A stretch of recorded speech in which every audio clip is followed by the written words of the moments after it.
All right, welcome, guys. So welcome to AngusOne Promotions.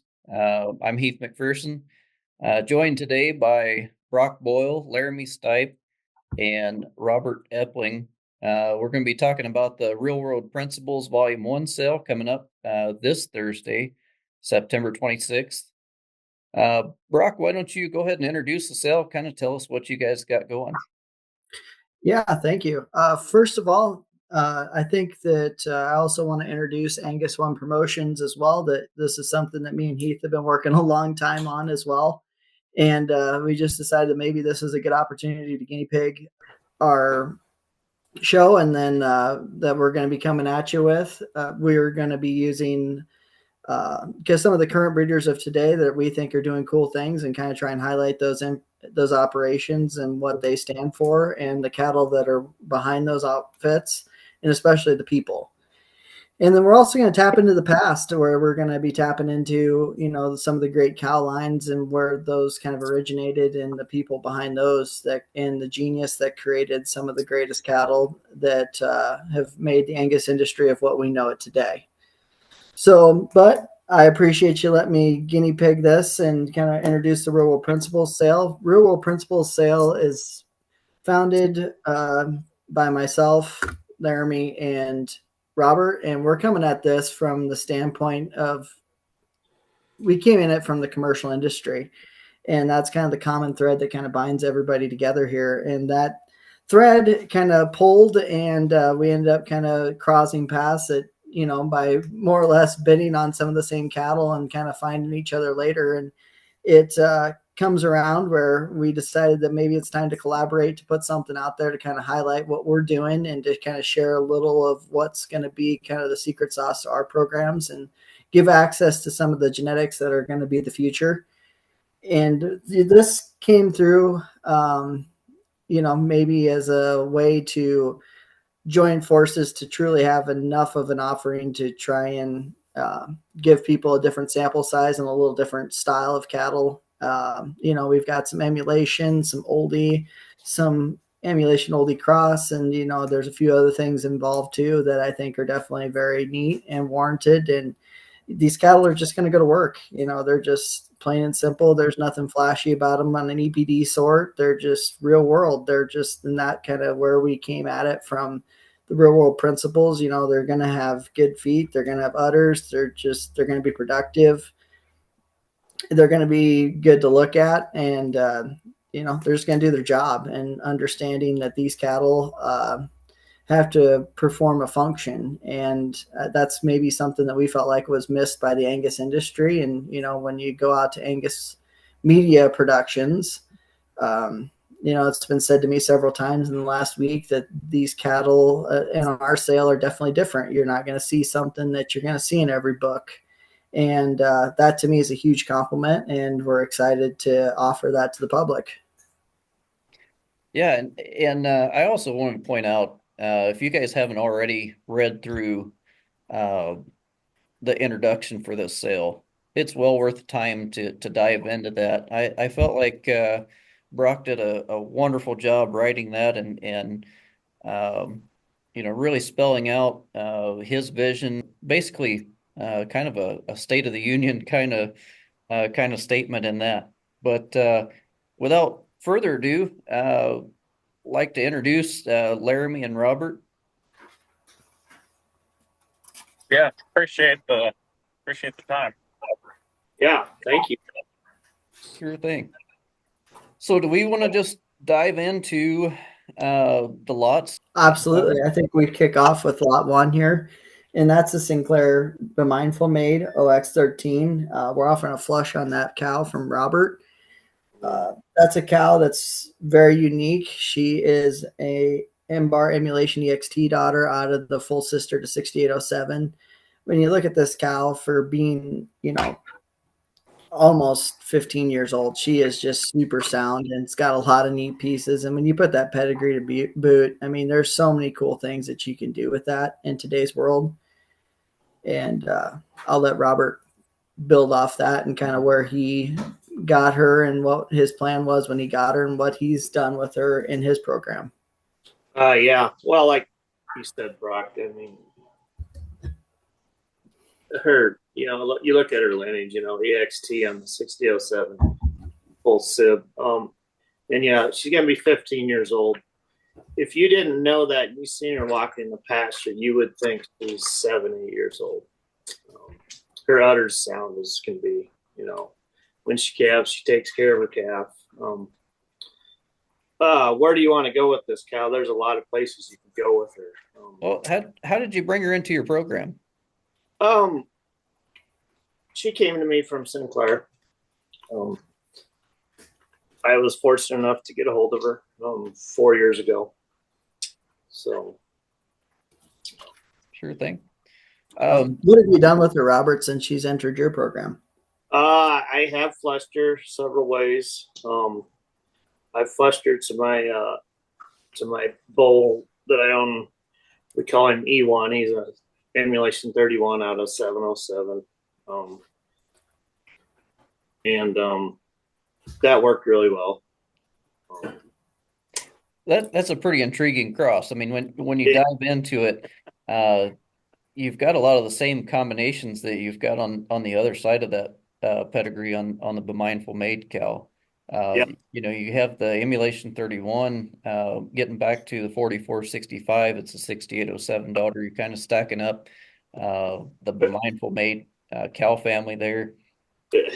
Yeah, heavily stacked, heavily line bred there, and that my reasoning for that is consistency.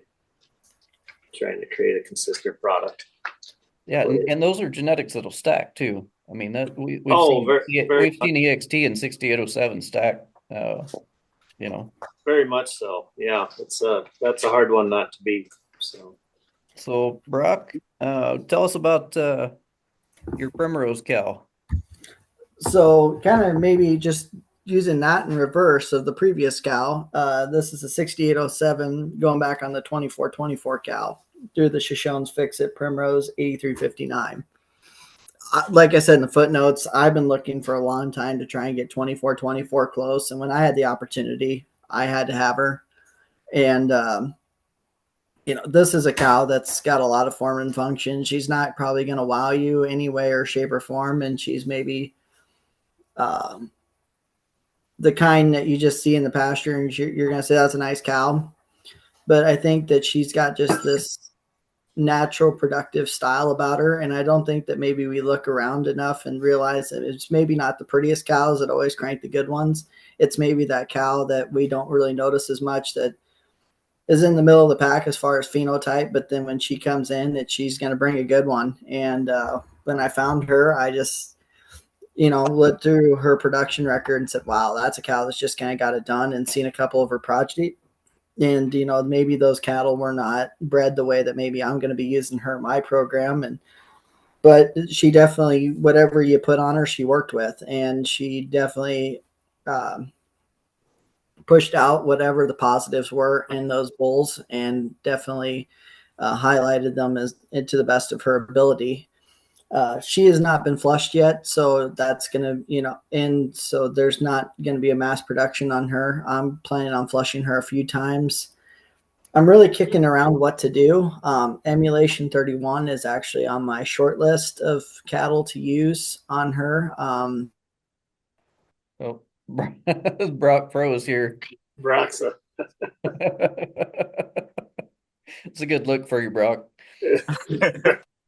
He's thinking.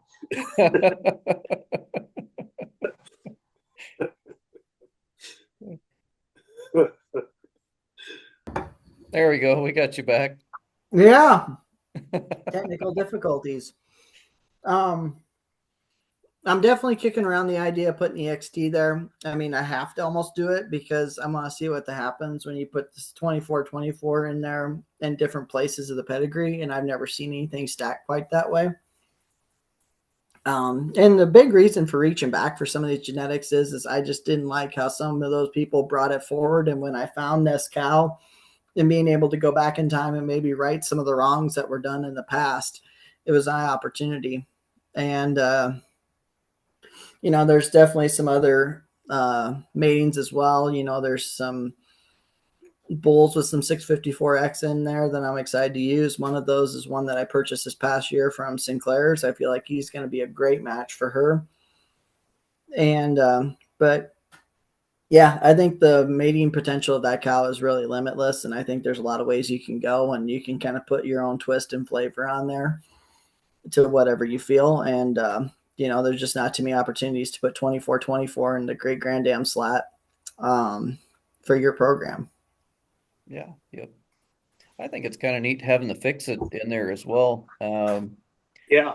Saw several of those cattle through Finks back in the day, and extremely productive cows. It's kind of a neat stack on 24-24. All right, we're going into lot 3 here. This is the GCC Wanata 902Y cow. We're going to offer the opportunity to flush her. She is an EXT out of the Emblazon daughter 741K. She needs no introduction. Everybody in the oldie circle knows who she is and what she was about. And she did a great job down there at the Griswold program, producing several great sires, producing Total Recall and flush siblings to this cow were just tremendous. I got the opportunity to buy her from a good friend, Kyler McComas, and he allowed me the chance to buy her, and I just could not say no. And she's going to be a real highlight. He flushed her twice in his program to Anchor and Legend. And when I've got her, I've flushed her to Eureka, Foundation, and Rear End. I think that those matings will do well on her. There's a few more bulls that I'm excited to try. Something I'm planning on using on her myself is OCC Just Right. I think that's going to be a really strong click on her.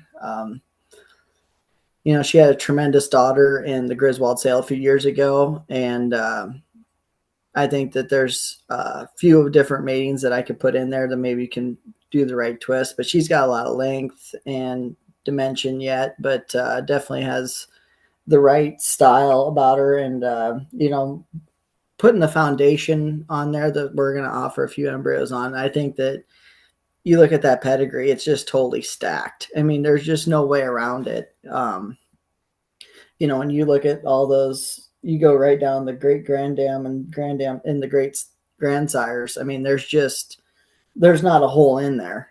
And I think that whoever ends up with those is going to be extremely lucky. There's several of those that I've got and that will be definitely being pushed in next year. So that's definitely some real foundation genetics there.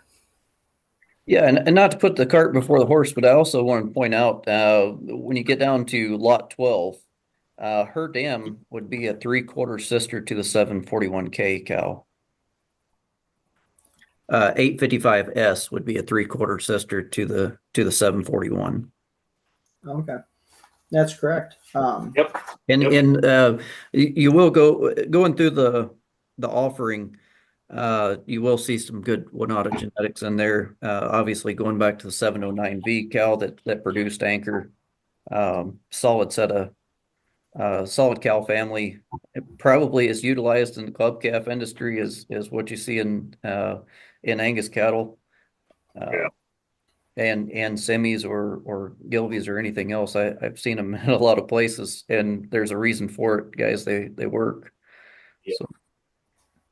Can you talk a little bit about the embryo package, the Coleman Foundation? Yeah, going back there, like I said, I just think that mating is just top to bottom tremendous.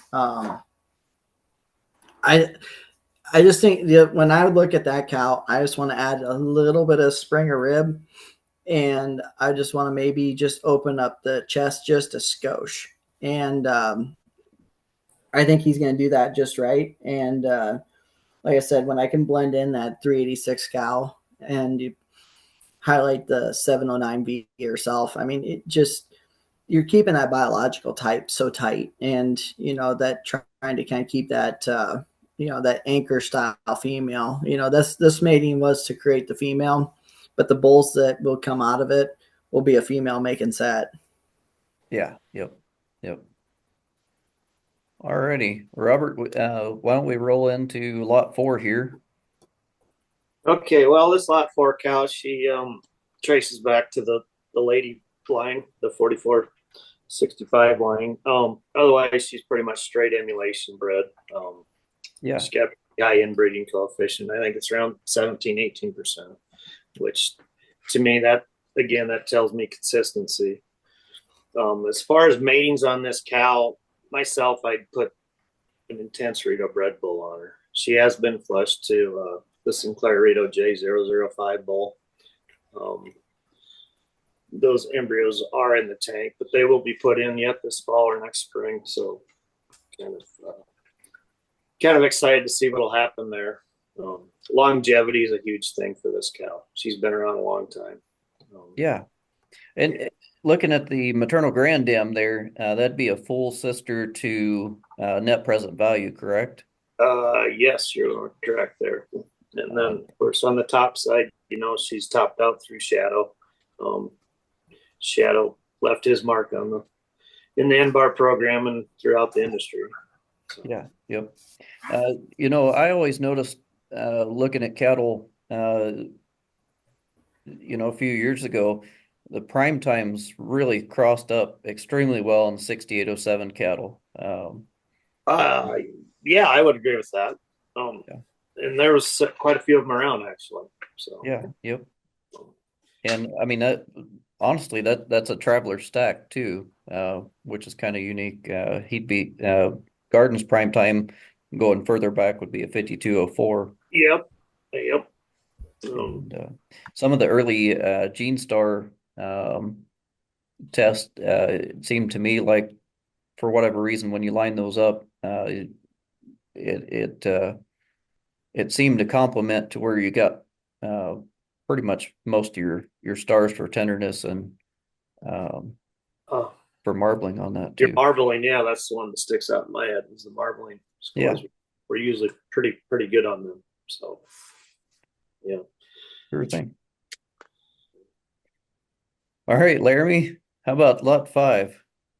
Yeah, so lot 5, she's a neat donor for us. So we got her a few years ago during the Thistledew dispersal sale up there in Montana. I had some good talks with Chris before buying her, but paying attention to the Thistledew program for years before their dispersal there, it was just like those Zara cows had just caught my eye over and over, and being part of the commercial sector was it was often mentioned that her full brothers were the highest satisfaction the buyers of her full brothers were the highest customer satisfaction bulls around. So got the chance to bring her home, brought her home. I truly believe she's the most powerful DDA and Blazon 27C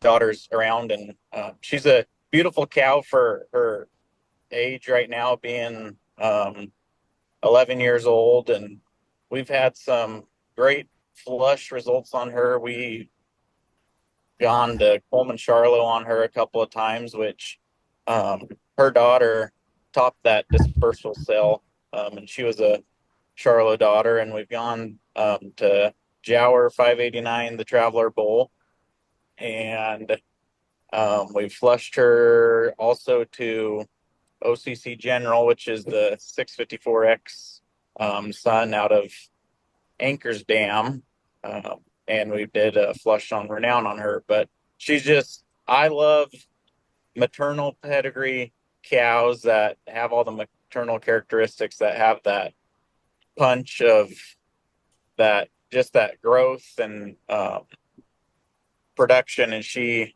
stamps all those things for us. Yeah.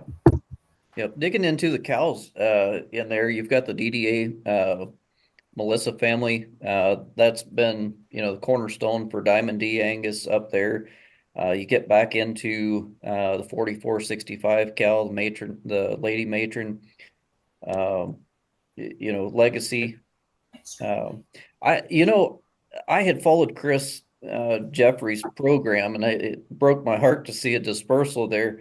Uh, but I guess the Zara cow didn't come on my radar until I was visiting over at Brock's.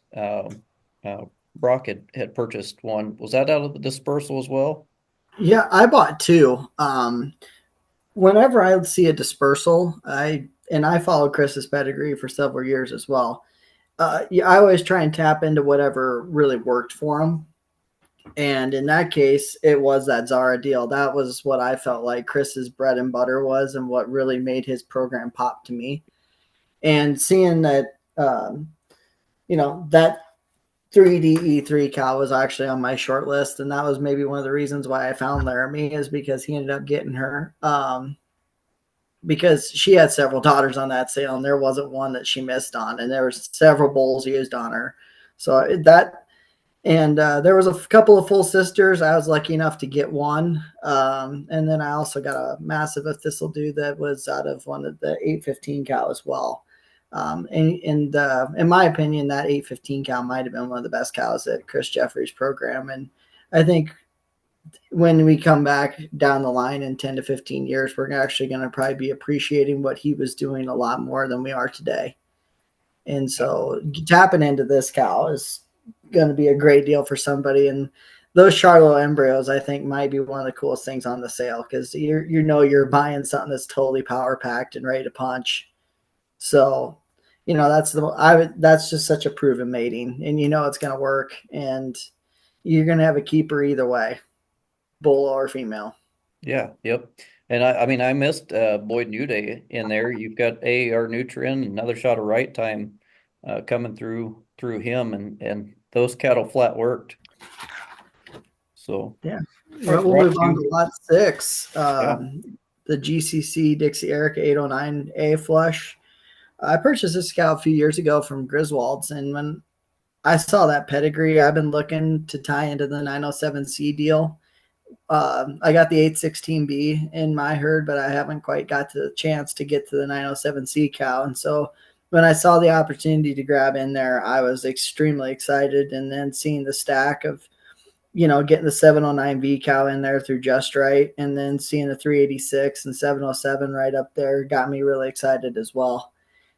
She is a cow I got sight unseen. It was just one of those deals where I knew all the pieces to the pedigree were proven. And when she showed up and I saw her, I'm like, she is exactly what I envisioned her to be. And so I've having her first year, unfortunately, she lost her calf, and it was maybe not her fault. It was just a freaky cold night and missed it probably by a few minutes, unfortunately. Um, and then this year we came back and I bred her to line bred, and she's got a bull calf, which he's in the picture with her there, and he's actually on the front of the catalog as the 809A calf. And he he's got a lot of things going for him. He's going to be a very big time heifer bull. He came out at 62 pounds. I mean, he's just going to be kind of something I'm pretty excited to weave into the pedigree. Um, and I think that there's a lot of things to like about this cow, and I think that you can bait her about any way and have a lot of fun. If I'm going to be honest with you, when I'm going to be flushing her, I'm going to be looking to probably put a little bit more punch and power and birth weight in her, because maybe that going with the light birth weight, maybe it was a little bit extreme, but that'll be extremely useful at the same time, being able to weave her into some pedigrees by using that, her son there as a heifer bull.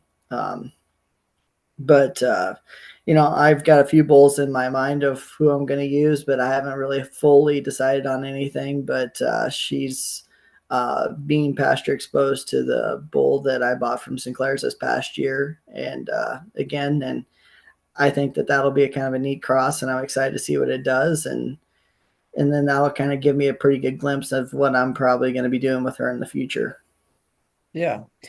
Digging into the nuts and bolts of this pedigree, Brock mentioned the 907C. For those of you that don't know, that would be a full sister to Great Plains. She'd be an EXT out of the 1019 cow.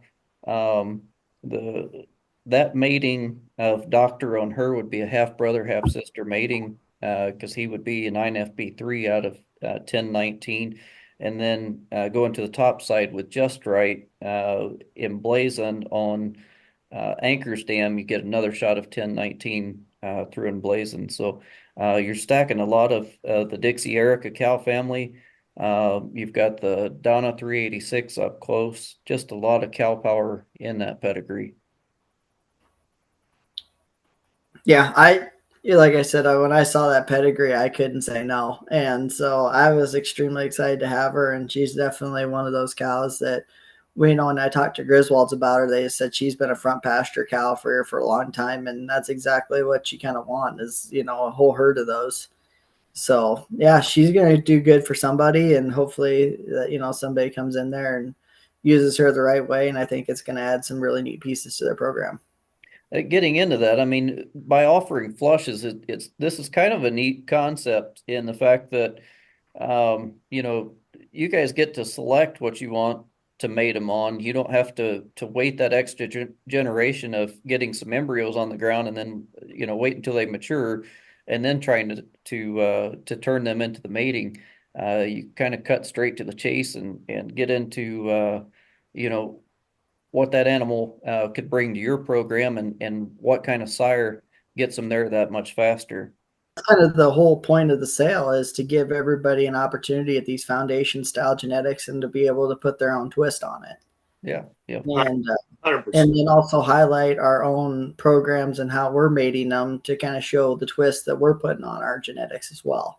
So like you said, you're kind of we're letting people maybe cut to the chase and put their own twist on it and kind of maybe give a chance to get to these foundation genetics and do it your way.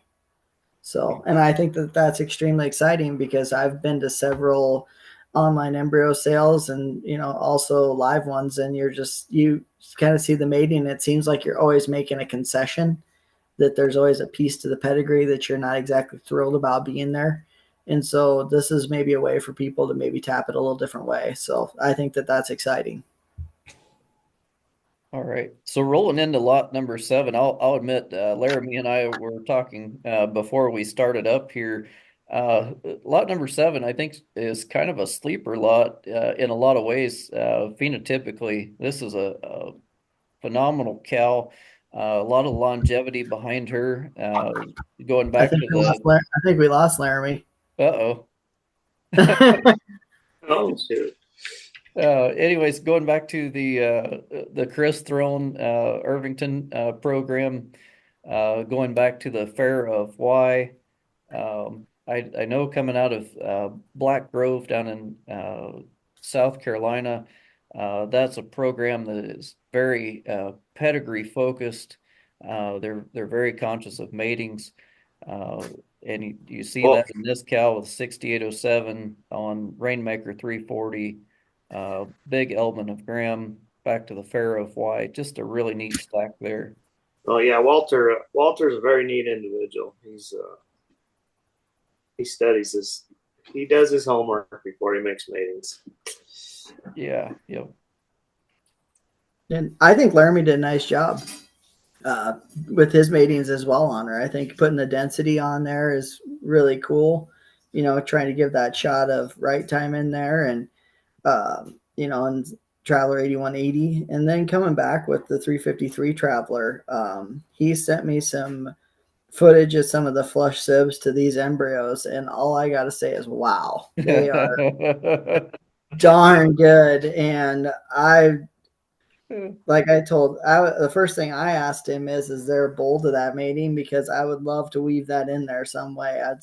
I just think that is such a, like, the phenotype of those heifers blew me away. And I think there's somebody's going to be pretty darn lucky to own those.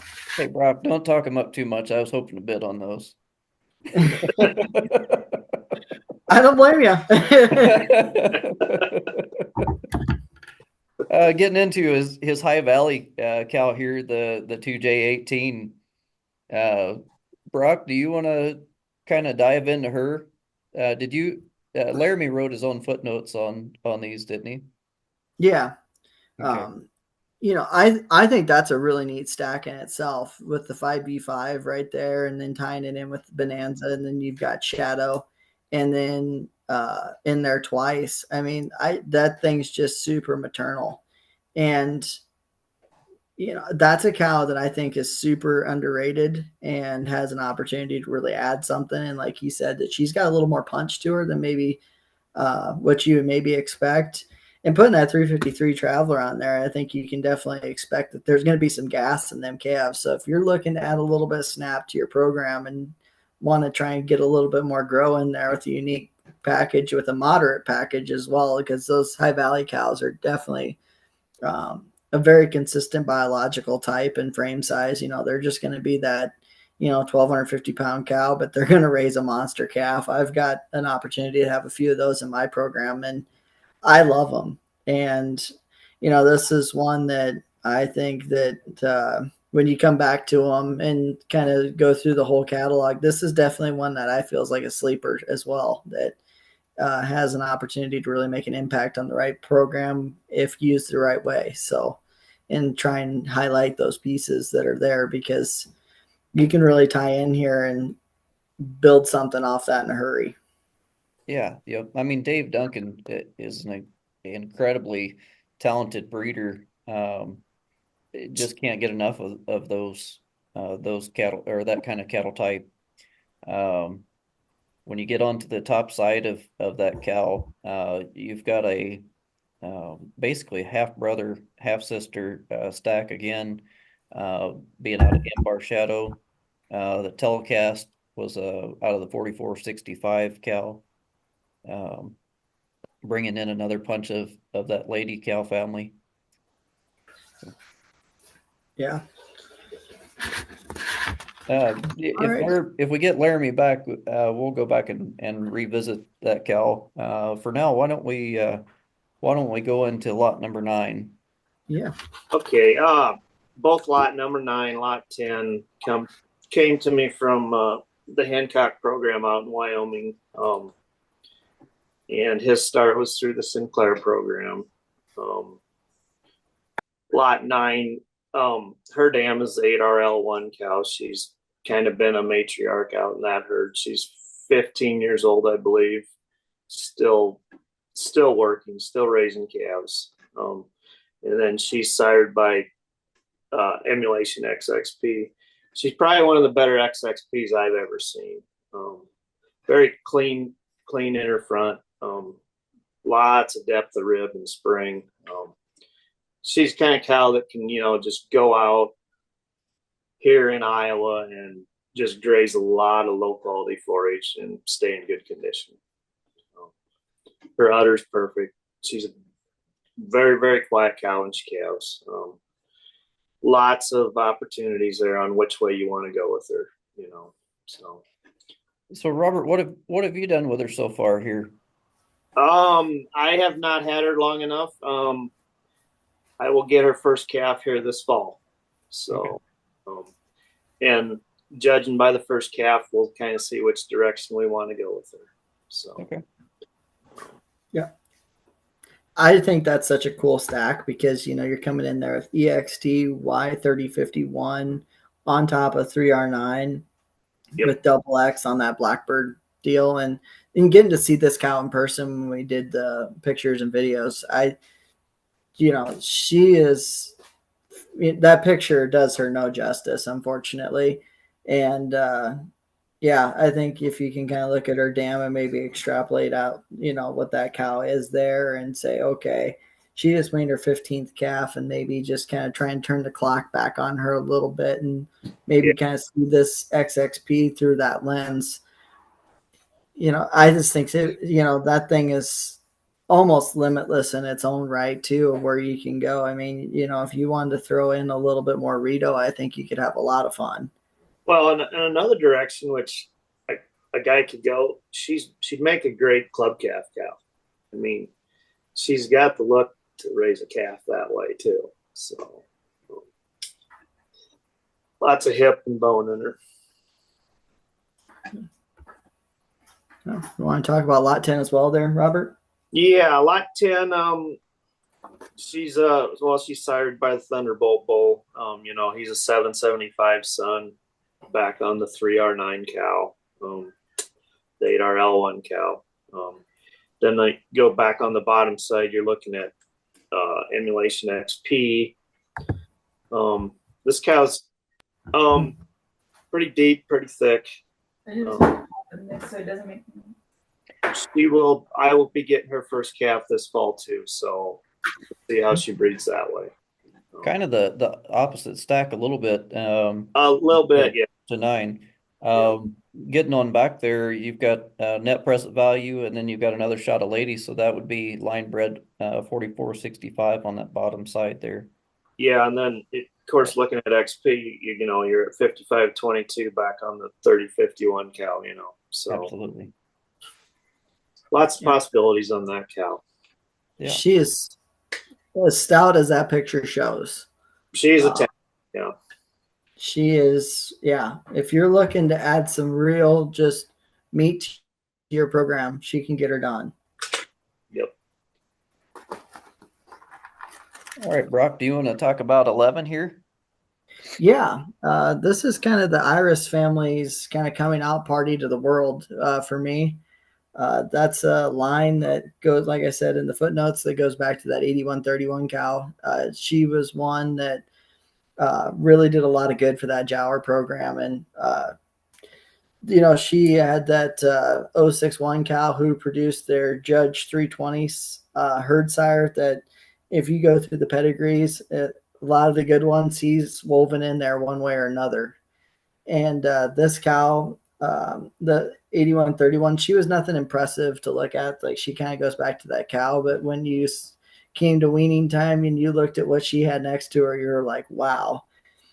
And never got a chance to actually own her, but I got the opportunity to buy some Eureka embryos by her, and resulted in that 08X cow, which, she was kind of the same way. She was just, always kind of more of a plain Jane, but she always produced. And, seeing how Oldie had so much success trying to put that Eureka and Paxton together, I just took a play out of his playbook and ran it, and it resulted in this 508 cow. And this cow has been awesome. She's been a joy. And like I said, I've got a little flack for the cow intelligence thing, but she's just one of those cows that's just super duper smart. And when you're gathering them up, she knows it, but she also knows that nothing horrible is going to happen either. But and she's always the first one to kind of bring them in. When she calves, she's always very strategic on where she calves. And she's always got her calf in about the best place possible. And that bull calf in the picture there is by my Jazz bull, he resulted as an embryo that I purchased from Coleman's. And he is a black cedar out of the Blackbird 1565, which would be a jet stream on Paxton's dam. So that calf is actually line bred the 736K. Twice. And this cow, I think you can go a lot of ways. I used Forte on her a few years ago and resulted in a bull calf that was to die for, and he's doing a great job. And I hope I get an opportunity to bring him back. I saw him as a 5-year-old the other day, and I was just like, wow, he looks awesome. And I asked the guy, I'm like, so could I bring in another one and, younger bull and maybe swap out here? And he said, no way. I need to get 2 more years of calves out of him. And I go, I understand. And, that's one that really clicked on her. She had a heifer by my crush bull that's we have offered to later in the sale some semen on. And unfortunately, she laid the wrong way and lost her as a weaned heifer. I weaned them next day. She got her feet uphill and lost her, and that was just absolutely heartbreaking. I just think that that's a cow you can mate so many different ways and have so much fun. And I've really toyed with the idea of putting something 70-75 in her. Have not done that, but 6RD1 will be one that I definitely look into maybe this upcoming year as a mating possibility or a flush possibility as well. Just to kind of maybe tie that together a little bit. Maybe an underrated piece of her pedigree is on her great grandsire in the bottom, which is that Jower 7111, 546, 9239. And that is a bull that seems like whenever you find that in the pedigree at Jowers, you could definitely latch on to him because that just works. I mean, he just adds some massive productivity to those cattle. So when you're putting that together, definitely think about that piece when you're tying it in. And yeah, there's just a lot of possibilities with that particular cow. And like I said, this is the Iris cow family coming out to the world, and I'm excited to kind of showcase them because they're going to be a huge part of my program. And if you look at the back cover where we kind of highlight some cattle of the future, that was also an Iris cow that goes back on the 8131 as well with their bull calf there that also by Jazz that I'm darn excited about as well. And she might be one of my favorite cows in the herd, you know, and you kind of go through the top 5. Those two are definitely right there.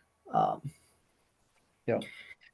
When I went out and visited Brock, when you walk through the herd there, he'd kind of threw some feed on the ground, and you're walking through, kind of sorting them out of clumps, and the Irish cow family is one of those that, I point a cow out that I kind of liked, and he's like, well, that goes back to the 08X, and point out another one, and it was kind of the same story over and over again. And then you get to the 08X cow, the I'm a super fan of Eureka. We had a Eureka Sun, OCC Ulrich that we ran. The daughters, the quality out of those is unparalleled. That 08X cow, the good ones, just you don't have enough, never have enough lifespan on them to continue working on them. Brock and I had kind of bounced some matings back and forth on that cow and a few of her daughters there. So Yeah, which was kind of interesting is when we were talking about it and which one that, and I was thinking about really going in and flushing that 08 X cow before she left. And you actually persuaded me. You're just like, I think you skip over her because I think you can skip a generation there because this 508C is so much better. That she really pushed forward on that one, and you kind of sold me. You're like, you're just don't waste the time there. Because she made this one so much better. yeah, And I think you hit the nail on the head. And so somebody getting a chance to grab into that, I think is a pretty neat opportunity and kind of a ground floor deal as far as what's going to be anchoring my program. sure thing. Let's roll on into lot 12. That's an embryo package that I purchased from Foundation Cattle Company that resulted in this 155J cow and a bull called Jedi 143J. These two are going to be a real backbone to my program going forward. And, like I said in the footnotes, I saw 855S as a young cow, and I begged him up and down for years to get something out of her, whether it was a bull or a heifer or what have you. And he would just never quite cave or crack. And then finally, when he had his production sale, he had those Great Plains embryos. And I was going to be damned if I didn't get them. Like, I'd still be sitting there bidding on them if it was the case. Because I wanted them. And I just knew that, in talking to him, he's, another one of those guys, we keep bringing up these guys that are just incredible breeders. He's another one that's definitely an incredible breeder of stock. And I think anybody that's ever been around his cattle knows that he knows what he's doing. And, and he says that might have been the favorite mating in his tank. I could see why after getting those on the ground. That's a female that, I was looking at her tonight when I was checking that group of cows, and she's on some really rough terrain this summer. I got a pasture that is it's in the Luss Hills, and it's straight up, straight down, and we jokingly call it the mountains of Iowa. So, and she's holding her own down there and doing a great job and looks great. And didn't get a real chance to get a good picture of her. Kind of got a halfway decent one. So if somebody wants to see that one, I'll be happy to send that to you. But this is a cow that you look at that pedigree, you're not going to find a stack like that every day. Yeah. And It is neat. I mean, so Great Plains was a bull that I didn't feel like that we had used enough in our program going back a couple of years. And Dad used that bull a good bit. And when I was back there this winter, I got to see some of those calves. And OCC Great Plains just he stamped all of those calves. I mean, if you're walking through the herd and you saw one, you knew that it was a Great Plains. I'm convinced there's no better cross in the world than EXT on 1019. I mean, I'm a huge fan of the 907C cow as well. That'd be his full sister. Digging into, you've got a 1019 on an emblazoned daughter. You got another shot of the 1019 there. And then going back, the 710K, you've got anchor on 709Z. That would be a brother sister mating stacking the 709V cow. So, yeah, um, and there's a ton of power in that 710K, and there's a ton of power in the 855S. And then I think that Great Plains kind of came in there and just softened that just a tick and really put it into a very maternal and functional package. And I think Tim really knew what he was doing on how to soften that up right. And daughters out of Jedi look exactly like this 155J. They're just, super wedgy, got the right look to them. They're just going to be those cows that just get better every day. I'm not big on flushing young cows at all, but I think that this one definitely warrants it. She's going to definitely kind of come in there with a lot of stacks in her pedigree that you just can't go wrong with. And I think you can come in there and made her to something with a little bit more horsepower and definitely turn out great. And that's kind of how she's going to get used in my program. I think there's a few bulls out there that really I think are going to dial her up the right way. And I've been toying with the idea of OCC Mitchell on her. I think that would be a really neat cross as well. And then there's also been the thought process of maybe reaching back in the tank for something a little bit more interesting. And I got a few straws of that 7111, 546, 9239 that we talked about earlier. And I think that definitely has some merit on her as well, to stack in that Revolution Rose cow family on what I would already call oldie royalty. And so I think that would be a neat cross as well. That's probably in the cards at some point here. So, but yeah, I think that you can't go wrong with your choice there. Either one's going to have an impact on your program. And, for me, it would be hard to make the choice, knowing what both of those cows are capable of. And yeah, I think there's a lot of excitement to be had there. yeah, yep. Robert, let's get into lot 13. Okay, the 13 cow. She came her. You trace her back. She goes back to cow I purchased down at Production Angus Associates years ago, and then she goes back to the old Pioneer breeding herd down in Johnston, Iowa. Bred her up, put some anchor on her. I used a lot of anchor back in the day. I really liked those cows, and then came back on her with Prestige.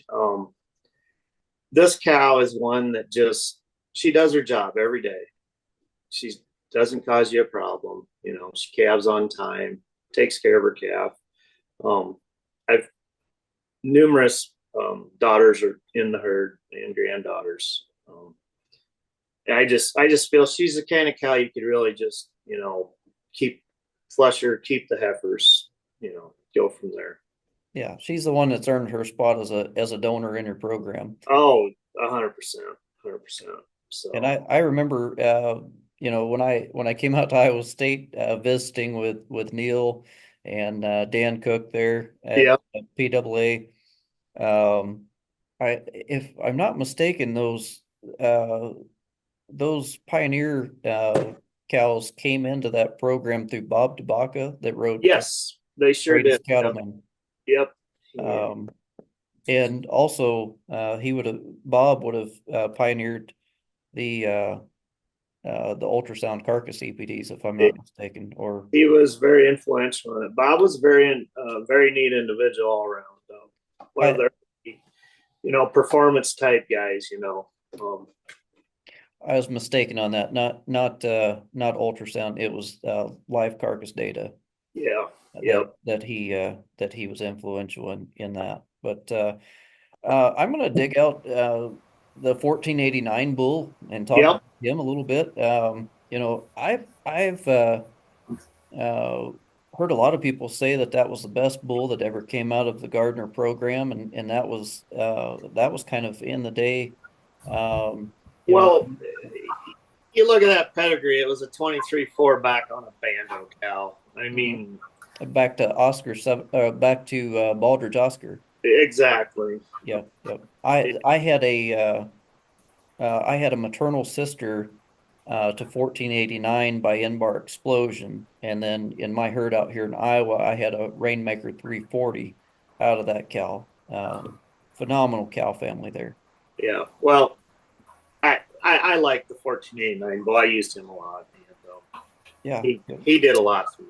So, yep, yep. We've already talked about Anchor and 709B. Getting yep, to Prestige, kind of breaking apart what he is. He'd be a headliner son out of 816B. Headliner, being the sire of Missing Link, would have went to South America early in life, if I'm yeah, not mistaken. yes, he did. So And actually, that's kind of why I chose Prestige, was to get some headliner in that pedigree. They yeah, were just, but they feel they were worth trying. So you bet.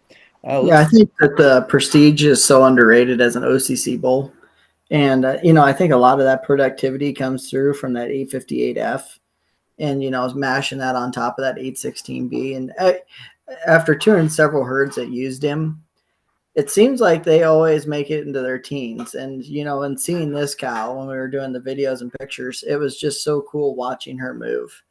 And she's got so much mass and rib to her. And she's definitely got a lot of mating possibilities. I would definitely encourage anybody to maybe look at that Great Plains mating as a potential thing to put yeah, on top of her, because I think that that would just be so darn cool.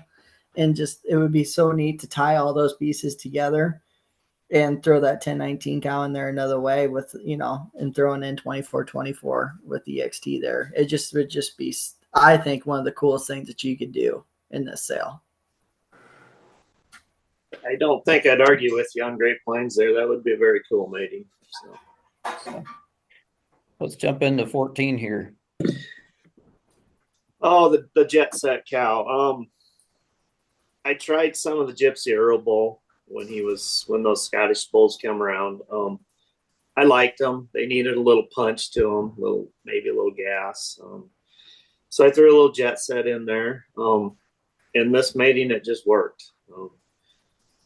This is probably one of the most fertile cows I've ever had. She hits every time. She AIs every time. And she's pretty to look at. She's got true Angus characteristics to her. So I think in this offering, she may be the most powerful cow. She's just an absolute truck and just really fun to look at. And so, if you're looking to maybe do some different things as far as, you want to come in there and go straight offense and throw some more horsepower at her, you definitely can do that. If you're in that industry where you like having some like half blood semi cows to maybe do some different things for making a club calf for your kids, I think a broker mating would definitely be a total knockout on her, and she would definitely be able to handle that the right way.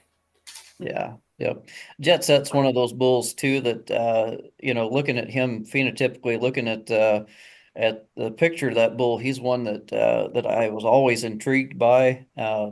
Never got into him, but the cattle that I've seen have been kind of been pretty neat. I've always liked the Jetstream bull that goes back there.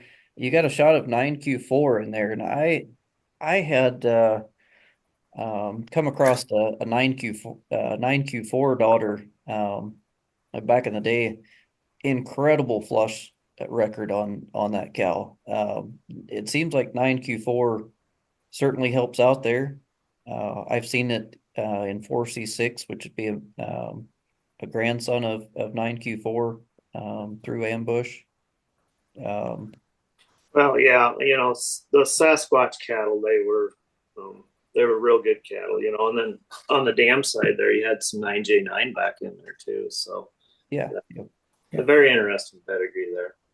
An 87H cannot be discounted. That cow was just phenotypically incredible, and she created several really powerful cows Yep. as well. And that was another one where Tim Reimer tapped into that pretty hard and ran some lines out of that deal. And it just seems like, that he had a lot of Rosettas and different things at that time. And, those Revolution Roses going back to 887H are kind of an invasive species, so to speak, and they just took over.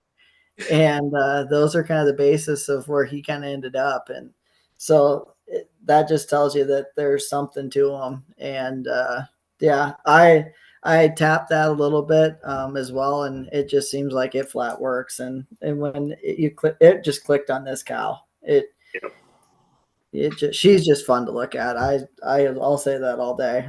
I've really locked on her when we were over there, so it was hard for me to get off. So yeah, yep. It's funny that you mentioned that. I mean, I've heard a lot of guys say say that about the great cows and in some of these programs is that they become, that invasive species. If you don't watch it, they just kind of take over your program. I know Sam Wiley, in one of our 2 hour conversations, he talked about the Delia cow kind of having that effect, in some programs that they went into after leaving his program. He says you got to watch them. They're sneaky. They'll take over your program. And I mean the Revolution Rose, just an incredible cow family. Can't get enough of them. So why don't we roll into 15? Did we ever get I don't think we have Laramie back yet. yeah, I texted him and see where he was at, and I think he's MIA. I guess Robert and I both saw this cow Yeah. at Jowers when she sold originally. Yeah. Well, I saw the dam the day that she sold And the thing that's maybe the most underrated is the Grand Dam on the bottom side was a lead-off cow for him as well. Yeah. I mean, there's just that's coming through Jower royalty there, and I think that's something that's maybe very underrated on that pedigree. Again, is you see that prestige there, and then you throw in you can't see her, but New Zealand 4197, 4090, 4197 back on the 4097 on the backside. That 4097 cow was just a total stud at the Jower program as well. So you're kind of weaving in that Jower royalty on the bottom and then throwing in the prestige on the top through extra wide. And then you can't discount the 872K. I mean, she shows up at oldies and a lot of the great ones. And then throwing right time on top. I mean, holy smokes. I call dibs on a name if anybody gets a bull calf out of this. I mean, being a good Iowa State grad, why don't we call that one wide right? Wide right, naughty light. Well, Uh, the cow's pretty look at herself, and then just imagine what a right time heifer would be like out of her. yeah. Invasive species.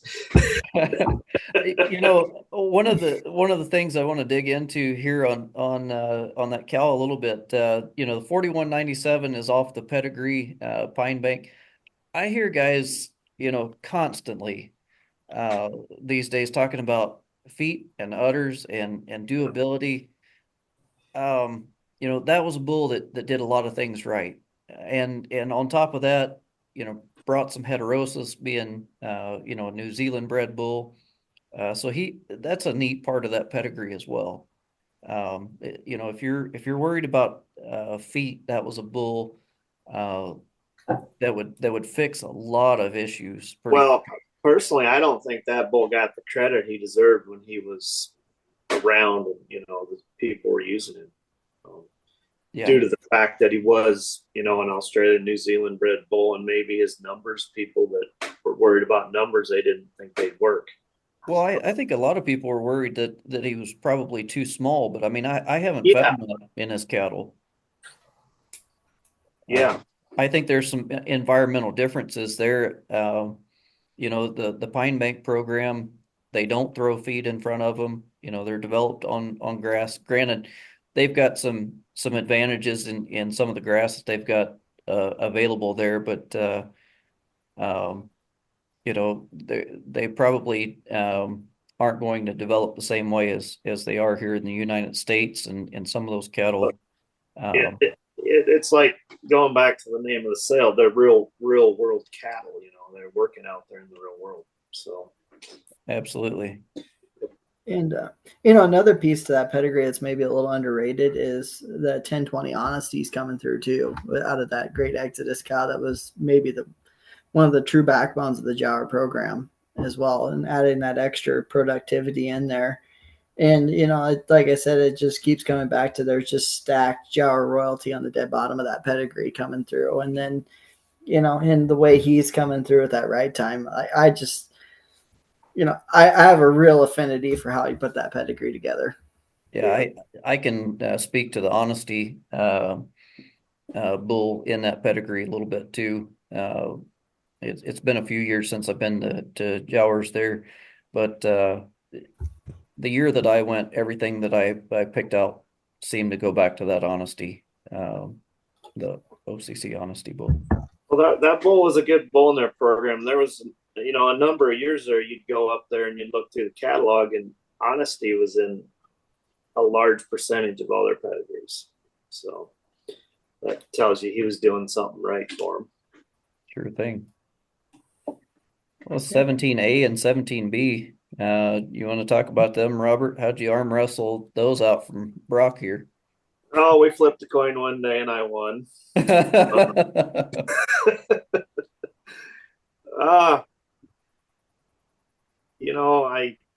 I'd never been around Eureka much, and that cow, she was something. She was a heck of a cow. And then I chose to use right time on her to make her maybe just a tad bit more feminine. So time will tell what that turns into there. So Yeah, Brock can probably elaborate a lot more on that cow. I only owned that cow a couple of years and then we lost her. So sure thing. I mean, going back to the original matron there, Brock, do you want to talk about her? The old double image cow there. Yeah. When I had got the opportunity to pick through Tim Reimer's tank there, he obviously blacklisted some things, but this was on the fringe, and it was kind of a coin flip deal there the first time, and it kind of turned out to be a coin flip deal the second time. Won the first time, lost the second one to Robert, but I was glad to see her go to a good spot and get utilized well. And I love the way you put right time on there. I think that just truly enhanced that cow. She was definitely stout. Had a lot of great things. The one thing I'd say that was probably lacking on the 3-1-21 was just a skosh of femininity. Focus softened 3-1-21 up a little bit, and 3-1-21 herself, we just talk about her for a minute, was the backbone of the Rosetta deal. And that's worked everywhere. And you've seen that at C4, you've seen it at Griswold's, you've seen it at Duff's. I mean, those cattle they're another one of those cattle that's an invasive species. Once you get a few, it seems like you blink 5 years, you got a bunch of them. And she'll get you another way too. I mean, she is a hell of a bull producer. oh yeah. When I went down to Tim Oldie's when we bought Ulrich, honestly, my top pick out of that sale would be would have been out of that cow, and I think the sire on that one was maybe Priority or something along that line. It was OCC Turning Point was the bull. That's one that I've always been intrigued by. having focus there, the OCC focus, that'd be the 654X out of 1019. That's and then Eureka, just a really neat pedigree there. Um, I'm thrilled with the stack there. Yeah, you just go right down that line. I mean, it's incredible. And and to come back to the 35A herself, I mean, she had a lot of top and good Springer rib, and so putting that in there, I think with the right time. And the one thing I would probably discount her is I wish she had just a nickel more length, and I think he's going to give her that. And yeah, I think Robert knocked it out of the park putting those two together. Yeah, I mean, I think you've got, I mean, going down through the list, you've got an incredible stack already in that 35A. And then Robert, I feel like he has kept that going with the matings that he's put together on her. Right time will he needs no introduction. We'll talk, till we're blue in the face about right time. But I kind of want to dig into the 156C bull a little bit here. 9J9 out of Forever Lady 395. That would be the dam to Forever Lady 718, 719, Oscar 711. Just I mean the list goes on and on. Um, Robert, tell us a little bit about how you settled on that bull using him. I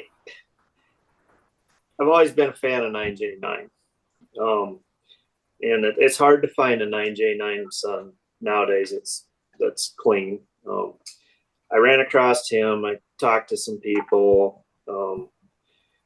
He may be the best 9J9 out there that's clean. They're going to give you the 9J9 cattle were kind of special in their own right. They had growth, they had muscle, they had maternal at the time.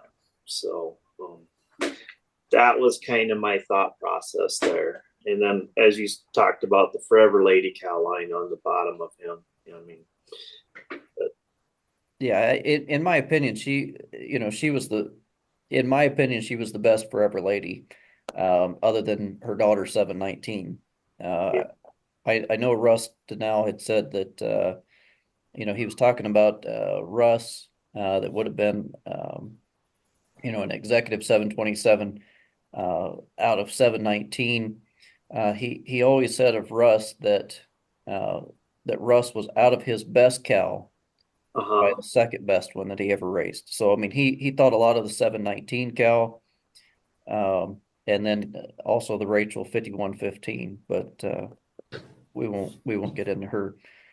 Yeah, and coming back to that mating, I love the way that of tying that Forever Lady on top of that 3121. I When Robert mentioned to me that that was what he was going to end up doing with her, I thought that was so neat, and I definitely had to do a little bit more homework to really go through. But when you think about the productivity factor of stacking those two cows on top of each other, I think that that's just kind of coming back to what this whole thing embodies, and that's that real world productivity and real world principles of just being practical cattle. Uh-huh. Yeah, and And it I it oh sorry. Go ahead. Yeah, I just think, and then you just the icing on the cake is the 9J9.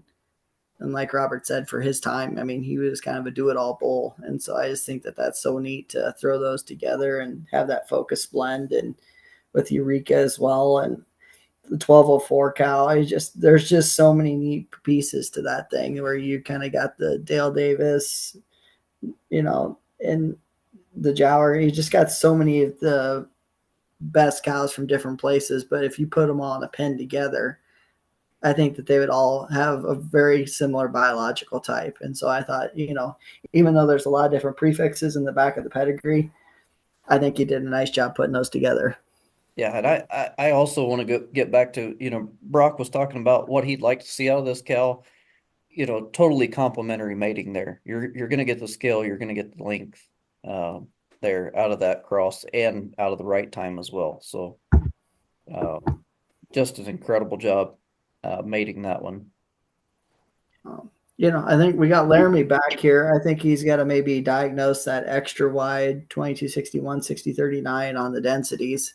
We talked to her blue in the face about what that right time mating would be like and what we thought of her, um, the cow herself, because Robert and I both got a chance to see her in person. So I guess kind of talk through what the density mating is going to be and what your thought process was putting that together.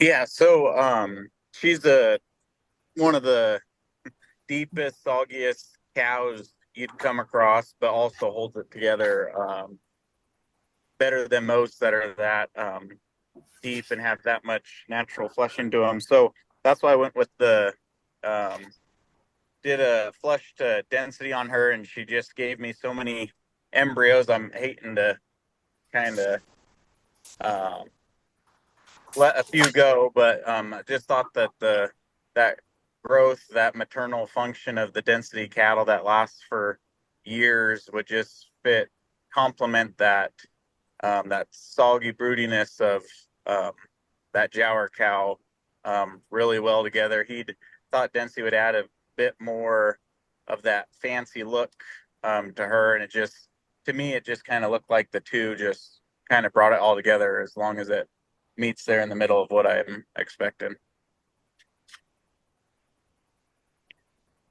Yeah, and I mean I've seen that certainly work. When we think about like a 380, a Donna 386 type, throwing those bulls on there that's got a little more gas, a little more go.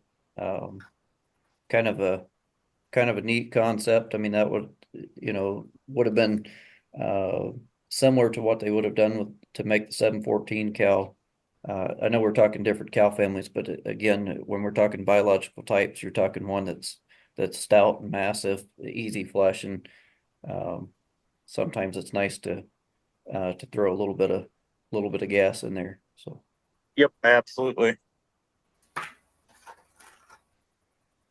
we skipped one other on Laramie's as well. I think we lose him at Pearl? We did. Yeah, yep. I think it was after think when we were on lot 6 when I was gone. Yeah, Uh, but yeah, so that Pearl cow, I mean, guess I did you guys kind of cover a little bit? I did. I did. Okay. Yeah, so got hold of her a few years ago from the Sheely family there, saw her and just had to have her, but doing the research on her, I really like that Pharaoh Y cow. I think that's one of the best cows to come from the Y plantation. And then to see what Chris Thorne did to that cow of mating her the 340 on her, and then to see what then Walter Sheely did with her as well, just thought it was just limitless um, options for us. And she embodies that commercial cow look that is in the area we're at in southern Idaho, eastern Oregon. She just looks like a commercial cow that will last 15 years out on the range. So that's why we decided to go get her and why we're kind of putting her as the face of our program. Now we actually have 3 calf crops out of her, and they get better. They get better each year, so it makes us feel like we're kind of going the right direction with her. Yeah. Yep. And then let's talk just do a quick run through on the High Valley cow as well. Yeah, so the High Valley cow, she's a really neat cow.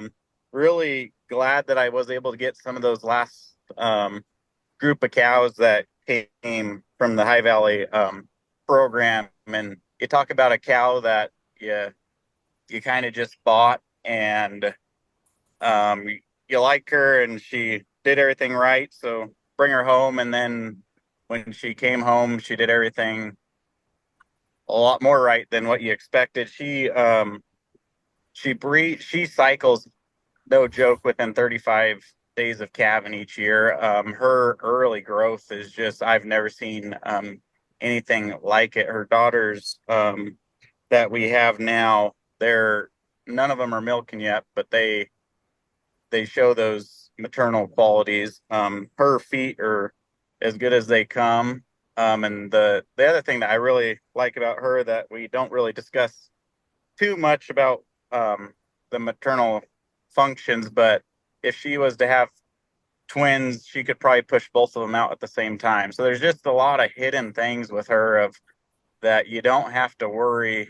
You don't have to worry one thing about her, and then to have that just the punch that she puts into calves that mature quickly and um, just stay moderate cattle into their prime is just it's pretty neat to see how it comes together for her. Yeah. Yep. Let's see. Going back, I think we went back at lot 18. Yeah, get to the 18. When I saw that the dam of this flush dam, the 5522, I saw her in Kurt's sale up there, and I thought to myself, I have to go look at this cow, and I probably have to own her, which both things happened. And she's got some good breeding behind her there. You go back on Blaze on and then to Focus. She's a typical 5522, the maternal smarts everyone was talking about.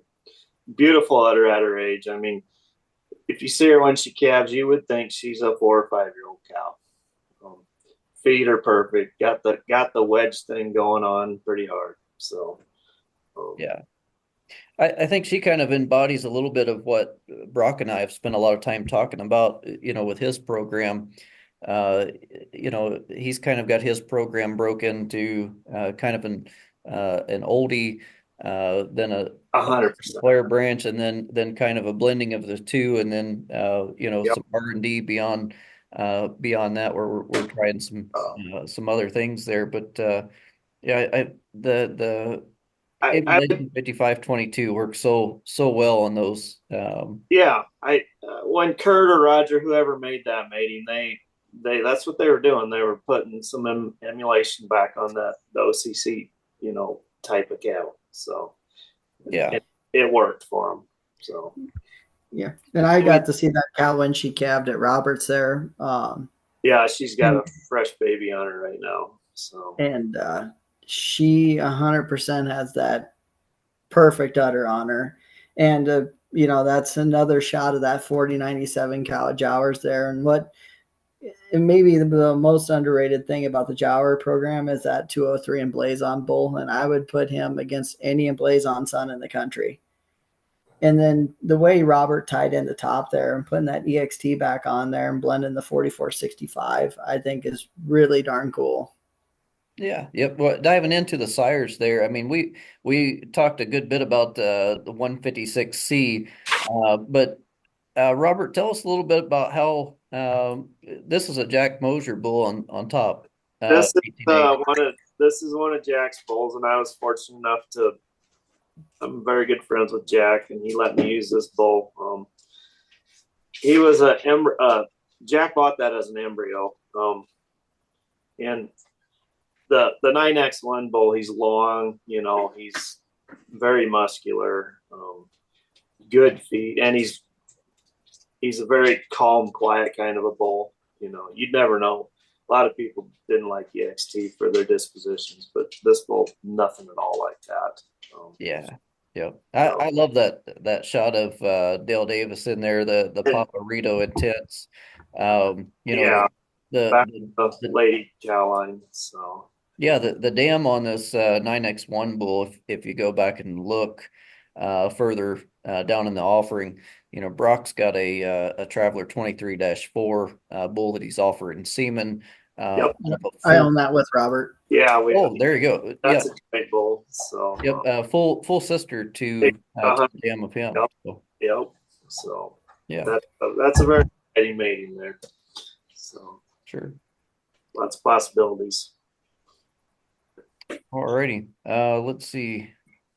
I think Brock, you're up on the Junos and the Hobarts out of the O2X. Yeah. when it's all said and done, O2X is probably going to be in almost every pedigree at my place, one way or another. Her son Crush was extremely influential. The first calf heifers, he has got 70% of them at the moment, and they're getting ready to wean their first calves. And the majority of those are actually out of that Traveler son that we're offering semen on later. And that cross worked very well as a, kind of that first cross and just kind of seeing what you're getting. But going back to O2X, she embodied everything that I wanted. She was a moderate cow that was just a thick tank and it was super productive. The picture there is of her with Crush before weaning there. And, it's October and he was an April calf. So he's 6 months old and just, he had the look of a bull pretty much since day one. And and coming back with the thought process of putting a different twist, that cow just loved anything in blaze on. And so kind of coming in there and thinking of different bulls to use outside of, use Jetstream on her to get Crush, obviously, and then flushed her back that way, just to try and create a sister at some point. And then coming around where, we put the Juno in there and, he needs no introduction. He's kind of the OCC with gas. And, O2 had a little bit more cavities than maybe most cattle would. And that, I was kind of maybe trying to hit the middle there a little bit with that. And I think that mating is tremendous. I had a heifer out of that mating and lost her, unfortunately, this past year. But that'll be one, like I said, I'm putting in, and it flat out hurts to sell it. It's one of those things where, I was told to put something in there that hurt and that it's painful. Somebody's going to have something that I'm definitely going to be checking in on. And if you get a bull that I would definitely like a chance to maybe buy into to use in my program as well at some point. And if you get a heifer, I guarantee you she'll be a big part of your backbone of your operation. And then, with Hobart, the thought process was to just maybe try and give her just a little bit more twist of style. And I think that mating will definitely do that and maybe give some utility. I'm kind of here in the heart of club calf country, and the thought, I was hoping to maybe make one that, I always have people that stop to look and see if there's one in there that fits for the club calf deal. And he had a lot of success in the show ring as a, with his progeny. But he still has a lot of, OCC breeding back in there. And, you got a couple shots of the 814 G cow. So, the thought, I was hoping to maybe try and tie that together. And I think that those would be really neat. I haven't got any of those in yet. So yeah, when those hit, that's going to be kind of fun to watch. Yeah. And, with 35A, that would have been, the dam on 17A and 17B. We did get into the 3121 cow that sits back there in that pedigree. That would have been Tim Reimer's Foundation Cattle Company Genetics. A little different twist on that one than the 35A. You got Homer in there, which brings the focus on the 816B. That'd be a half brother, half sister mating with the 1019 on both sides of that pedigree, 6807 on the 816B, and then 654X on focus. You've got Legend sitting back there. O2 came in as an embryo mating from Tim Reimer when I got a chance to kind of pick through his tank there. And there was O2 herself, and then she had a sister, flesh sister 31. And both of those cows made it to 13. And it was a sad day when both of them had to go. But yeah, O2 and her actually left back to back there, but they both made it to 10. It was a sad day with the spring or last fall when O2 had to leave. So there's no more going to be made out of her. So yeah, yep. Yep. All right, Robert, you want to talk about lot 20 here? Oh yeah, the Enchantress cow line. She came to me with some of the mother Sinclair cows straight from Sinclair. Going back to that good entry interest line, she's an EXT back on a 5522. It makes her intensely line bred. She was an extremely moderate little cow. She wasn't a great big cow. Very quiet. Intelligent when she calved. She hit her calf. You couldn't find her calf when she calved. So, and then my thought process coming back with Rito idealism is the Rito on emulation. That mating in general seems to work. So, yeah, yep. Getting back in that pedigree, the 076 Cal, I know there's a good bit of there's a lot of fans of her in the Jorgensen program. 2T6 would have been Rito 149 out of 5H11.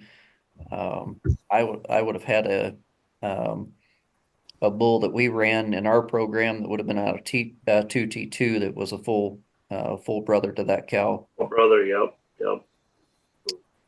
Yeah. Well, of course, Rito Idealist, he was a full brother to 775. He did not freeze semen. Everything was natural with him. So,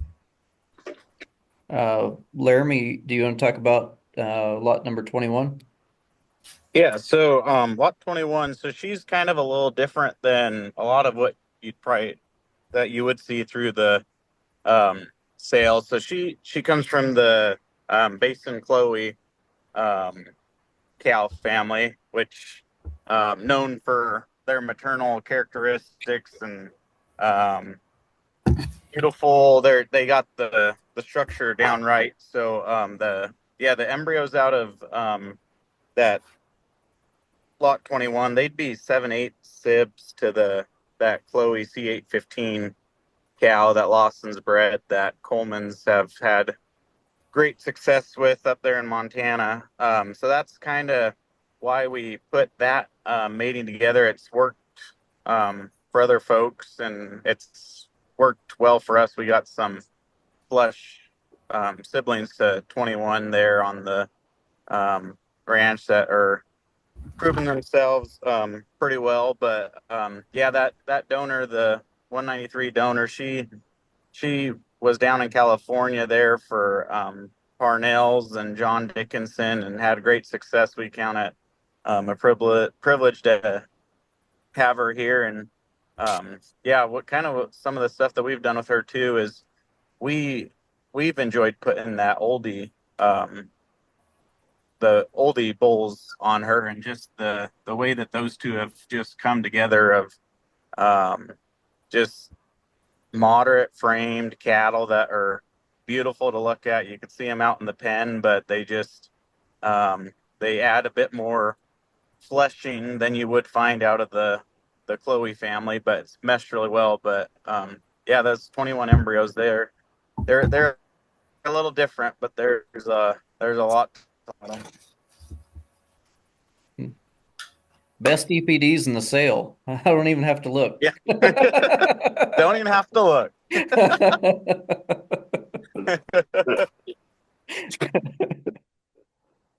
Oh. Alrighty. Let's get into the Rito of Thistledew semen offering. Yeah, that is a bull that I've admired from afar for a long time. When he sold, I actually pursued him very hard, and he ended up going to the Hague Ranch there and started his career there, and was talking to Josh and kind of about the bull, because I noticed every year in his sale that those are the most consistent sire group, in my opinion, of the bulls. And he was kind of talking about the heifers being kind of the same way, that those are really going to be a backbone to his program. And I just made it known that if there's ever a day where you decide that you're ready to let him go, that he has a home at my place. And mentioned that bull to Robert, and so when he became available, we decided that we had to split him. So when you look at that, there wasn't much thought when Brock called me that day and asked me. It was like, I'm in no matter what, so. And I've been looking for a way to put 70, 75 into my herd one way or another and just kind of add that twist. And then seeing that come through with the emulation 31 and then on the 6807 1853, it to me that's just so darn cool. And it just kind of allows me to kind of keep the same pieces but just lightly swing the pendulum a little bit with him. He's Cavanese, and so he got used very hard this year as far as on heifers for me. And so I'm excited to kind of see this first group and kind of seeing how he's going to react in my program and what he's going to do for me. I'd agree. I used him pretty heavy in my heifer ad program, so I'm kind of excited to see what happens this coming spring. So Yeah, and can't overstate, the emulation 31 and the Brooks Donna 321 in there, firing back to 6807. Just a cool pedigree there. Yeah. So yeah, Sitka. So Sitka, he lot 23 there. He's the Juno on the dam of Charlo, so adding that double shot of Traveler with the emblazon on the 8180 line there. Was wanting to buy him when he was sold as a yearling there in the Never Sweat Ranch's production sale that Cody and Ashley Lee have, and kept my eye on the bull. Just liked him so much, and after he had some calves on the ground, I went up to Corey Kruthamill's ranch last summer to look at the bull again and see his calves, and fell back in love with the bull, and finally got creative and struck a deal with Corey and Cody Lee, and we got spring possession on the bull and get to market semen. Yep. So he's just he does a lot of the qualities that Charlo does.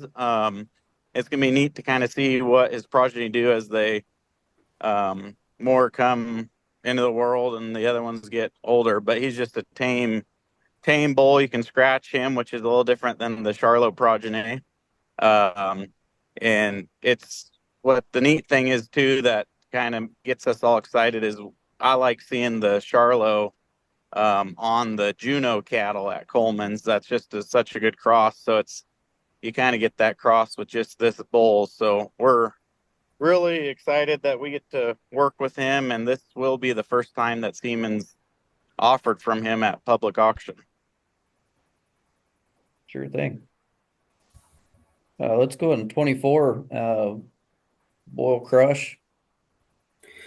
Yeah, he's a jet stream out of the O2 cow that we just covered a little bit ago. This bull is, like I said, he's going to be the way that I weave in O2 into most of my pedigrees. He's left a gob of daughters. He's just a super aggressive breeder. And like I said, I put him in with 55 cows.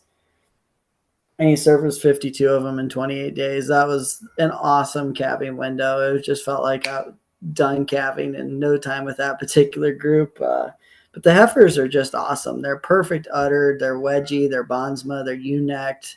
Got great scapular rotation. They're just super productive. And that O2's productivity really slid through there. And he really stamps them that way. And he's just, he was just one that you just locked on. He just was that way whenever anybody ever came and saw him. He just somebody that just stood out. And and I remember when Robert came over and he got a chance to see him, he's like, "Yeah, I think I need to get some semen on him." And so I saw Crush in his later years. Well, I hold him on the Hawkeye for you, but yeah, he was a standout bull. So And then, again, reiterating, that's a 3/4 mating to 19A there, with the emblazoned on top of that O2X cow. he's the most sleep all night heifer bull I've ever had. Them calves, you could literally set a 2-minute stopwatch, and if that calf is not up and going by then, I would shock me. Them things just pop. And he was naturally fairly cocky himself, and I think as a heifer bull, that's almost a natural thing that you need.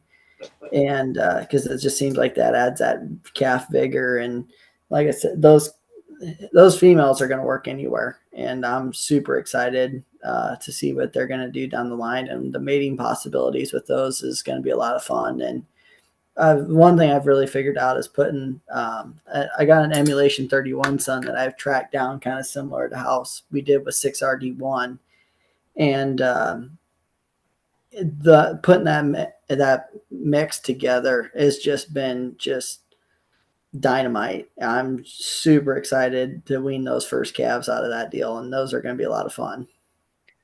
Actually, thinking back, I think Crush might have been my introduction to Brock. I know Brock had advertised a Crush heifer on Facebook. I think that might have been our conversation starter of how we met and how we got together. And after digging through Crush and talking to Brock about pedigrees, it was one of those moments where it's like, well, I need to go see this guy. What's he up to? So uh, Yeah, I appreciate that. Yeah, he was definitely one of those bulls that's definitely changed my program, and I'm a genetic hoarder, so it's hard for me to even. I got several hundred watch out, units. Joe Fisher. Yeah, actually had that conversation with Joe, but it's hard for me to let that go on him because I just know that's all that's left. And I used several units this summer on some heifers as well, and where I think I really know how to use him. And if whoever ends up grabbing that, let me know. I'm going to be more than happy to tell you how to use him the right way, and you're going to end up with some dynamite calves. I know I got a stash of that semen too, and I'm it's a head scratcher. I'm needing to start using it one of these days, so it'll be interesting. So the next bull is one that I'm pretty excited about. He's one that I had seen the picture of and seen him in the Sinclair ads a little bit. Robert, why don't you talk about Emulation One there? well, the E1 bull. I guess when we talked about the first embryo lot, he was the sire of that. It's just putting those old maternal lines, stacking them, putting 31 on a 707 back on a 6807. To me, it just jumped out at me. I've got quite a few daughters in my herd. There's daughters in Nebraska, Kansas, Montana, commercial herds and purebred herds. They're making good little range cows is what they're turning into. They take care of their calves. They're not great big cows. They're not super tiny cows. It's just kind of a no nonsense real world deal there with him. So yeah, looking at the picture of that bull, there's a lot to like there. Yeah, a lot of Angus character. I'm a big if they don't have a nice head, then I don't I have a hard time going down that path and I wished I had a head-on picture of him, but he did. He had that square pole, that wide nose. The ears were erect like they should be. Yeah, lots of character there. Yeah, and getting a chance to go to Roberts and seeing a bunch of progeny out of him. I mean, they are so consistent, and the bulls are just, they are super masculine and just they've got a definite look to them. And then the females are the same way, and they're ultra feminine and just super bondsman their type. And so he's a bull that's definitely got a lot more story to be written about him. So yeah, Roberts is on my bucket list. I was I was crushed that I didn't get to come over there to picture, but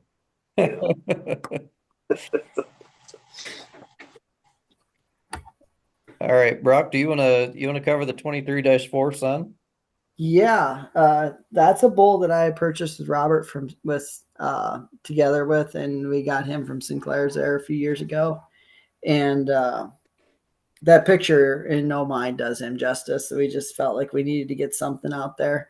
Um, he he's definitely one of those bulls. Like I said, he just kind of matured maybe a skosh slower, but now that he has came into his own, he is awesome. And the cattle are the same way, and I think the daughters are kind of going to be showing up the same way. They're very feminine. They do a lot of things right, good udder quality, and he might be one of the longest Angus bulls I've ever seen.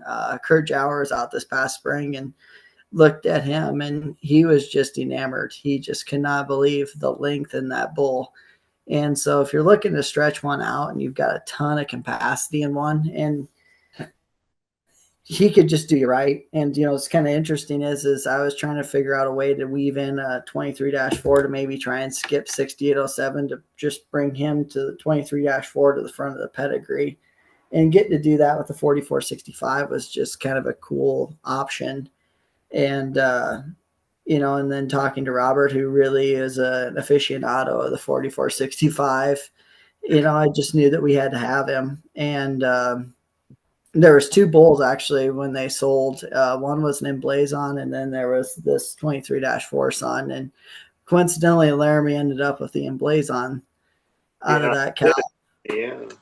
And then both of those were actually created by Jeff Ward in his time with Sinclair.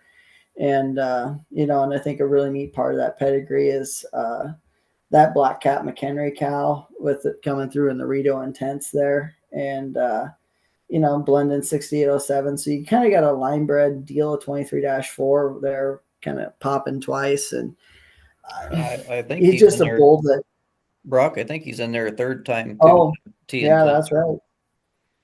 Well, if you run the inbreeding on this bull, it's pretty darn high.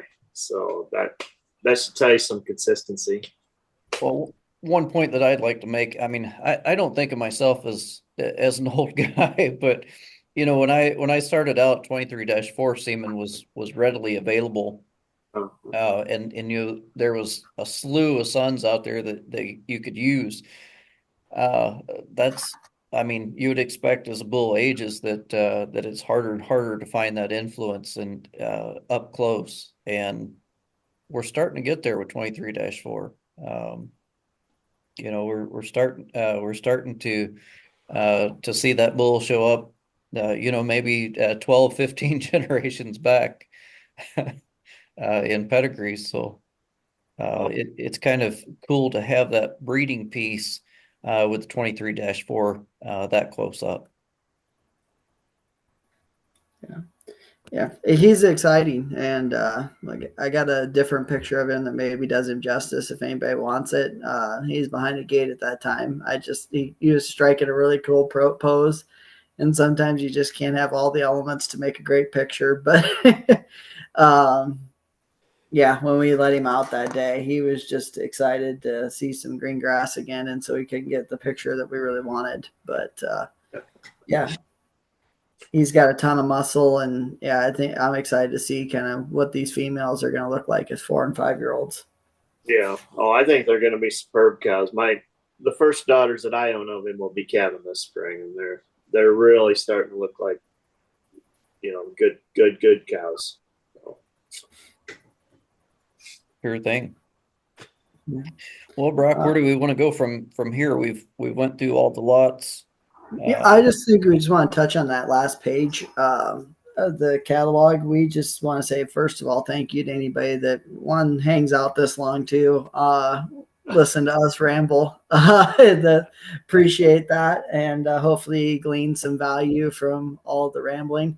But that last page, we just took that as an opportunity to maybe introduce what's going to also be kind of headlining our programs in the future. And, I think that there's some definite neat cows. And if you get a chance and want to kind of explore what we're doing, type those reg numbers in on your Angus.org and just kind of see where we're heading. And if you have any questions, reach out. Everybody here is happy to talk cattle. And I think almost every bull there's either will be or is semen collected. So if there's something there that intrigues you, definitely have no problem setting you up there. And I think when you kind of step back here and you kind of look for volumes 2, 3, 4, 5, you're going to see some of these animals that, especially those females, there's going to be some opportunities offered on them as we come down the path. So, and I just want to say thank you to everybody that took the time to view. And Yeah, thank you to everyone. Sure thing. While we wrap up here, why don't we get some contact information from you guys? What's the best way to get a hold of you if they have questions about any of the lots on the sale? call or text, I think everybody's numbers in Yeah. the front of the catalog. I think that's kind of the preferred method from all of us. Facebook message if you want to do her. If that's more your jam. And like I said, we will be very responsive and get back to you because, like I said, we just love talking cattle and we're very passionate about what we do. And I think, we're coming at this with intentionality and trying to make sure that we're doing things the right way. And, I hope that people see the cattle here really embody, the real world principles that, is, maybe that's something we didn't touch on, but when we were kind of putting this together, I agonized over what to call this. And Yeah, there were numerous conversations about the naming of this. yes. And then lucky enough that we took a combination of several different names to come up with the real world principles. And I think that it really fits what we're doing. And I think that people, once you kind of see that, and if you get a chance, we're always happy to have people visit our respective programs. And there's always going to be an opportunity to, see more from us. And I would say that maybe a point that we're bad at is maybe using social media as the tool that it maybe should be to maybe show what we're doing all year round. And that's a goal for like myself in the next year to kind of show what's going on more. And I think that all of us are kind of in that same boat. We had that conversation. So Speaking of which, make sure that you go check out the Boyle Angus Facebook page to see more of what Brock's doing there. Go to SaleRing.Live, check out the catalog. If you haven't registered to bid, go ahead and do that. and yeah, like I said, appreciate anybody taking the time to look. And I think that there's some really cool stuff. And, it's an opportunity to go back in history, so to speak, and maybe bring it forward the right way with your own twist. And thank you to you, Heath, for maybe making the Thank you, push Heath. for making us do the first episode that Yeah. we've also shot several times in different formats. But I think maybe going at it this way will be a lot of fun. And maybe episode 2 is going to be more, we got to dive into your story the next time. So Sure thing. and then, Sure thing. and if, like I said, if there's anybody that's looking to maybe get their program showcased, this is going to be something that me and Heath are going to be doing throughout the sale season, and along with highlighting some of the historical herds and people and animals. So yeah, if you want your story told and you think that you would like me and Heath to help you tell it, let us know and reach out through either directly to Heath, myself, or through AngusOne Media Productions page. All right. Thank you guys for coming on, and good luck at your sale. I will be watching with anticipation here. So Yeah, thank you, Heath. Appreciate it. thank you. Thanks, Heath. Appreciate it.